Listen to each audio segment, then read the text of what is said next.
You ever find yourself face to face with someone so convinced they own the world, you almost want to laugh, except it's your life they're making miserable? That was me out on Eagle Ridge Trail, just trying to get home on my snow machine, when I spotted Patricia Henderson planted right in the middle of the path. She had on this ridiculous puffy pink parka. Honest to God, she looked like an angry marshmallow, her hand up like she was conducting traffic, and flanking her were two guys in neon vests reading HOA security like this was Fort Knox and not just Montana in January. She starts hollering my name, Vincent Dalton, like I'm a runaway teenager, tells me to kill the engine. I do, even though every part of me wants to just roar past, because the last thing I need is some HOA president chasing me down a mountain. This was the third time she'd pulled this routine in a month, and I'd had it.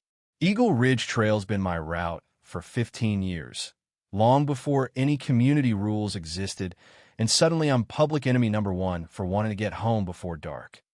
I yank off my helmet, freezing air nipping at my ears, and ask what her problem is this time. She storms over, boots crunching, face flushed, could have been the cold, but I'm betting anger, and starts reciting rules about community property, exclusive use, bylaws, you name it. I let her talk. If there's one thing I've learned, it's that people like Patricia love the sound of their own voice. She's waving her phone around, quoting Section 12, paragraph whatever, threatening to call the sheriff. Behind her, one of the security guys, Derek, big beard, decent guy, tries to whisper reason in her ear, but Patricia's on a roll. She's out here trying to confiscate my snow machine, like she's got that kind of power. So I show her the photo on my phone. Montana State Trail Designation 847B, public trail marker. Been there since before this place was a glint in a developer's eye. She doesn't even blink. Says the marker's meaningless. Trail's now HOA property. And if I so much as move my machine, they're seizing it. I'm torn. Part of me wants to gun it and be done, but I know if I do, somebody's getting hurt or arrested. Smart side of my brain wins by a hair. Fine, I say, take it. But you'll regret this, Patricia. They load up my machine. Took them a good 10 minutes, with Patricia barking orders like a drill sergeant. And she tells me I can have it back after paying $1,300 in made-up fines and signing some agreement. She's grinning when she tells me to walk 5 miles home in the freezing dark. That smile, God, I'll never forget it. I tell her it isn't over. She says, you're right. It's not over until you learn your place. Then they drive off, taillights disappearing, leaving me on that trail with nothing but my own breath steaming and the feeling that justice just packed up and left Montana for good. That walk, let me tell you, 3 hours, boots slipping on snow, wind cutting through every layer. By the time I reach my cabin, my hands are cramped, feet numb, and I'm as angry as I've been in years. But the thing about anger, it's fuel if you know how to burn it right. First thing I do, I call my lawyer. Marcus Reeves, sharp as a tack, been with me through more than one land dispute. I lay it all out for him, the whole miserable saga. He doesn't even hesitate. First thing tomorrow, we're filing for a restraining order, and he's going after them for theft. He tells me, HOAs don't get to play sheriff, Vincent, no matter what they write in their bylaws. We get into the details, property lines, easements, the whole 9 yards. Marcus asks about my survey from 2008. I spend half the night digging through boxes until I find it. Big old document, boundary lines, coordinates, all that. I send him photos, then sit at my kitchen table, turning over the possibilities in my mind. If the trail really does run through my property, well, Patricia's not going to like how this story ends. Next day, Marcus has a surveyor lined up, restraining order in progress, the whole legal machine rolling. The HOA calls board member this time, not Patricia, trying to smooth things over, offering a peaceful resolution, which really just means they're feeling the heat. I tell her, give my machine back, apologize, and stay out of my way, or we do this the hard way. Marcus calls, restraining order granted.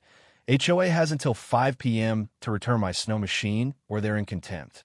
The legal system isn't always fast, but when it moves, it's a beautiful thing. A few hours later, Patricia herself is on the phone, furious, blames me for making her look like a fool, still trying to insist the trail's hers. I tell her the facts. She hangs up. I get my snow machine back, undamaged but clearly rifled through. Derek, the security guy, apologizes for the mess, says he tried to talk Patricia down. I tell him no hard feelings. As I drive away, I look back. Patricia's on her phone, still trying to salvage her little empire. I have a feeling things are about to unravel for her, and I'm right. Surveyor comes out, high-tech equipment, GPS and laser tripods. By afternoon, they've mapped it all. Turns out, the trail doesn't just run along my property, it is on my property, every foot of it for a good half-mile. My 2008 survey was vague, but the new tech is precise. The guy shows me maps, color lines, photos, the whole 9 yards. I call Marcus. He practically whoops. Patricia's been threatening you over a trail that's on your land, he says. We're going on offense. What follows is a masterclass in legal chess. Marcus drafts a letter. Apology, compensation, permanent acknowledgement of my property rights, and a cease and desist for the HOA. Their board tries to negotiate. Their lawyer calls with bluster about adverse possession and how they've maintained the trail, but I know my rights. Adverse possession in Montana? Nice try. I stand my ground. For $1,000, apology, and a letter to every member stating the truth. Friday, for 5:58 p.m., the lawyer calls back. They'll settle. $4,000, written apologies, an official acknowledgement that the trail is on my property, public easement or not. The day I get the check, I also get letters. One from the board, formal and regretful. One from Patricia herself, so stiff I can feel her teeth grinding through the paper. Their satisfaction, sure, but it's not just the money.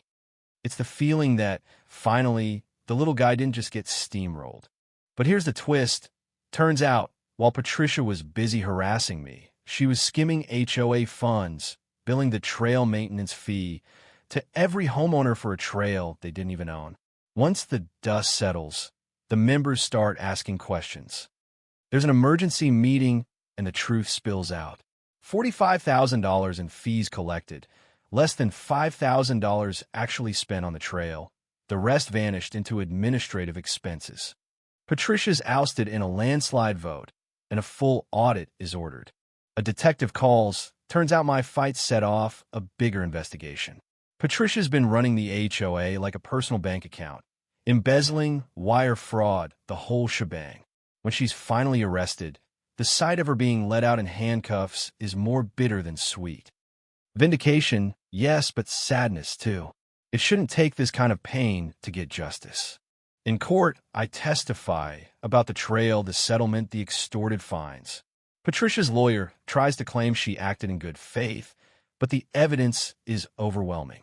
The jury comes back fast, guilty on all counts. 3 years in federal prison, restitution ordered, barred from HOA work forever.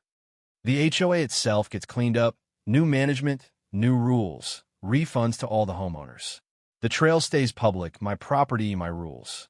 The hostility fades, replaced by a kind of wary respect.